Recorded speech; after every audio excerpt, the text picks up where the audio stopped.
ก็เป็นน้อมมาใช้ของพระเจ้านะครับเพราะอธิษฐานของพระเจ้ากับพระหันเขาก็ต้องน้อมรับลาสิ่งนั้นนะครับก็เป็นน้อมมาใช้ของพระเจ้านี่คือเขาอัตตาเขาให้พระเจ้าก่อนนะครับ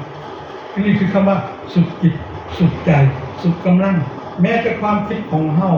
ก็ต้องให้พระเจ้าคิดแค่เฮาให้พระเจ้านำเฮานะครับถ้าเฮาแบบนี้นะครับหลายคนกับที่ถามนะครับผู้เชี่ยวชาญก็ถามว่าพวกคริสเตียนไม่มีสมองนะครับให้พระเจ้าคิดยังให้พระเจ้าคิดแค่นี่เป็นการส้มนั่นนะครับที่ผมบอกว่าเฮาที่เดินตามพระเจ้าเพราะว่าบางทีเฮาคิดเองเฮาอาจจะคิดผิดนะครับแต่ว่านะครับเฮาคิดได้เฮาคิดเองได้แต่ว่าการที่เมื่อเขาคิดแล้วการที่เขาจะลงมือทำเขาต้องอธิษฐานถามพระเจ้า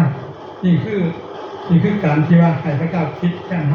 เขาเป็นคนคิดนี่แหละเขาเป็นคนร่างแผนนี่แหละนะครับพระเจ้ามันที่ดีบ้างเนี่ยนะครับอย่างลูกทิศอันเนี่ยนะครับลูกกระเทศเนี่ยครับพระเจ้าตอบเขาอธิษฐานงานนะครับถ้าว่าไม่ดีเป็นน้ำพระทัยของพระเจ้าก็ขอให้ลูกคิดได้นะครับเขาอธิษฐานที่พระเจ้าคือให้พระเจ้านำความคิดของเฮานะครับสุดกำลังคือสุดกำลังของเฮาให้ลูกให้พระเจ้าเมื่อนะครับให้พระเจ้าก่อนนะครับพระเจ้าจะมีซอยเฮาเมื่อมีสิ่งใดที่เฮาที่ให้พระเจ้าบ่ได้นะครับสุดกำลังสุดจิตสุดใจนะครับไม่มีอะไรสักอย่างเดียวแม้กระทั่งชีวิตของเฮานะครับแม้กระทั่งเงินแม้กระทั่งชีวิตของเราที่เฮามีลมหายใจนี่แหละ